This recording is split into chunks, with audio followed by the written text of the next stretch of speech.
Hey, what's up guys? How's it going?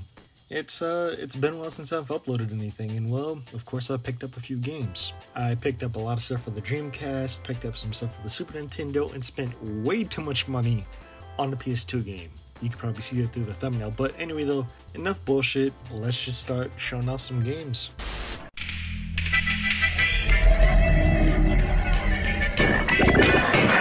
Got it made, Randy. You have no idea how it was back in the Genesis days. We couldn't think, couldn't adjust. Look what you got! My receivers couldn't do that, and our defense sucked. You'll never get beat by the same whack play over and over. You better appreciate what you got, Junior. Hey, let me go. I think Ojimbo got hold of a bad taco. Hey, I'm a legend. NFL 2K on Sega Dreamcast. It's thinking. Now the first game that I want to show off is Mr. Mosquito. I've wanted this game for a long time. Once I saw Retrobird play it on his channel, by the way, shout out to him, and I thought this game looks interesting. Let me look into it, see what it's about. And apparently the game was super expensive. Of course, I wait for the price to go down, I buy it for myself, and I lose a bit of interest, but I still like it nonetheless. I mean, to play a game as a mosquito is honestly interesting to say the least. Now, I think I paid $70 to $75 for this game, which was a bit too much for what the game is worth. I mean, I get it, certain games blow up in price, but this, I don't really see why it did, but fuck it. It's in my collection, I'm gonna enjoy it. Would I recommend this game though? Not for the current price it's going at. I would definitely wait. But if you decide to emulate the game, you're still gonna have a lot of fun with Mr. Mosquito, although it can be weird. The controls are gonna take a while to get used to. It's a bit frustrating. The game has its quirks and features, to say the least. Alrighty, Turtles in Time. Now, before we get into it, first off, this game has an amazing OST.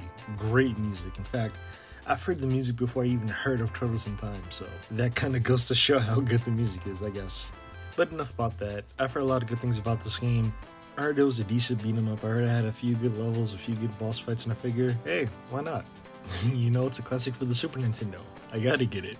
Anyway, I haven't beaten the game yet. I'm about midway through the entire game, and so far I'm liking it. Although it can be very difficult from time to time, but of course this is the Super Nintendo and the Sega Genesis era, so that kind of makes sense. But yeah, man, Turtles in Time is a great game. If you do anything, and I mean absolutely anything after this video, listen to the OST. It is amazing. Crazy Taxi 2. Now, I heard this game is a bit of a hidden gem for the Dreamcast, and it kind of is. It released late in the Dreamcast life cycle, I think around 2001, and it's not really talked about too much. When people talk about Crazy Taxi, they typically think of just the original one. They don't think of 2, 3, or any of the other spin-offs. Which is a bit of a shame because this game kind of improves on the original Crazy Taxi. You can pick up multiple passengers, you can go through different routes. It's not in San Francisco, it takes place in New York and a bunch of different other cities. I'd say there's more variety in Crazy Taxi 2 compared to 1. But either way, the game is great. It's relatively cheap to get an original copy, so that's no problem there. But yeah, the game was just good. I mean, I would say it certainly isn't the worst Dreamcast game out there, but it's decent. Alrighty, Psychonauts for the OG Xbox. Now, I remember when the sequel released, and I thought, I can't play the sequel without playing the first, and yeah, that's kind of why I bought this. Gotta be honest, so far this game isn't really my cup of tea, but I'm still, giving it a shot. I'm still going through the first few levels, and, I'm kind of getting used to the game. But honestly, so far so good. There's not really too much for me to say about this game. I got it for a decent price, around $30, and would I recommend it? I mean, sure. A lot of people have said good things about this game, but it's just not for me so far, but I'll continue to give it a shot. Alrighty, Resident Evil Code Veronica. Now, before I get into the game, I'll just say this. I'm a very new Resident Evil fan. I'm trying to get started with the older ones before I play the new ones, and this is, of course, one of the older Resident Evils. However, the only Resident Evil games I've played is 4 for the GameCube, Resident Evil 1 for the PS1. I would get Resident Evil 2 and Resident Evil Nemesis, but those games are way too expensive to get right now. So I figure, hey, why not see what's going on with Resident Evil Code Veronica? Now, a few points that I would like to bring up when it comes to Resident Evil Code Veronica is the controls. Of course, they're tank controls, but me personally, I can get used to those. And the graphics for this game are pretty good for the Dreamcast, but Yeah, man, Resident Evil Code Veronica. It's still reasonably priced, and if you want to, get it. Another game I got was Soul Calibur for the Dreamcast. I heard this was another classic. I think this was a launch title for the Dreamcast. I'm not too sure, but yeah, it's a classic, so I had to get it. And typically, fighting games aren't my usual cup of tea, but I'm starting to like this one. The controls are easy to understand, and this game is decent for the most part. I would say this is a game that you don't really have to have in your Dreamcast collection, but if you're a fighting fan, fuck it, why not? Alrighty, another game I picked up was Rocco's Battle Life for the Super Nintendo. I'm a big Nickelodeon fan, so I obviously had to pick this up. And it's your basic platformer, although it's not necessarily good. However, it does kind of represent the show well. It does a decent amount of world building when it comes to the characters and this and that. It's alright for the most part, but there's not really too much else to say. I mean, it's mostly just run left till you hit the end of the level, and that's really about it. Bomberman Hero. Now, I'll be honest, I've seen this game once or twice before, and I've always sort of passed up on it.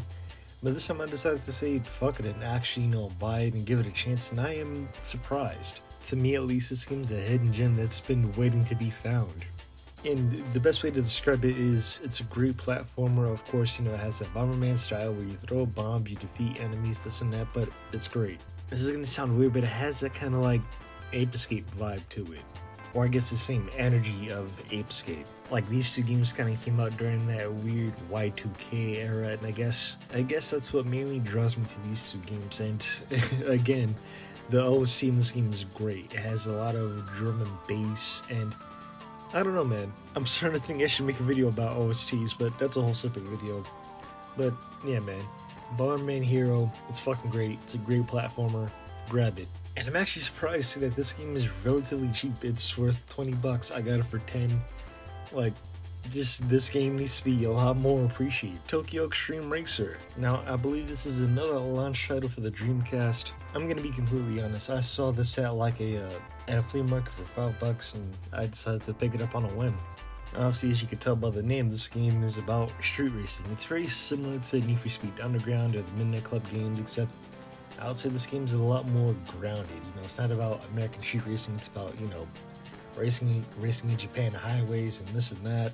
Of course, there's no cops, a lot of customization, all the basic street racing stuff. However, this game did not age too well. It has a lot of pop-ins. The render distance is not that good, but I still like the game nonetheless. Alrighty, Cruising USA for the N64. I'm not gonna lie, I kind of expected this game to look a little bit better. But as you can tell, this is clearly, trying to emulate the arcade game. And, yeah, I'm not gonna lie, I expected a little bit more. Very similar to other games I've talked about. I've heard a lot of good things about Cruising USA. It's a decent arcade game, it has this and that.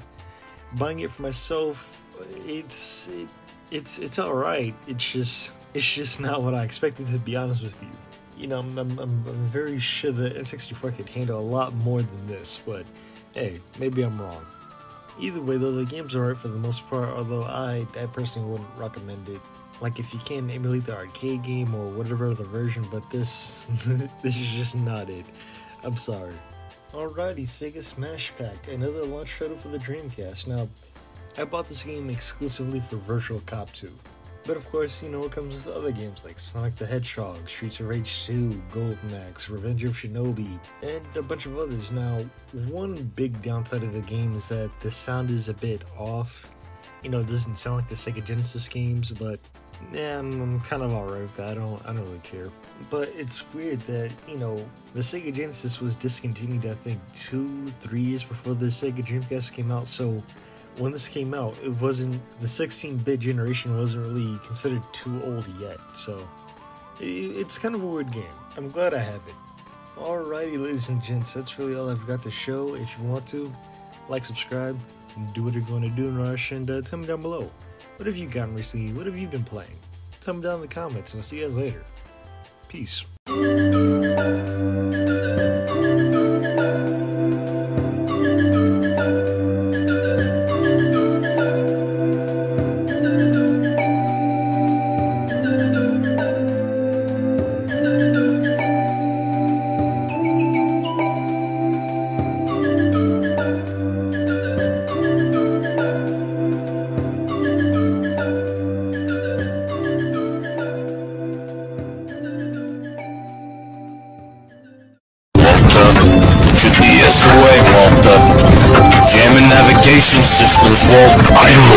Seize the virtual dogs.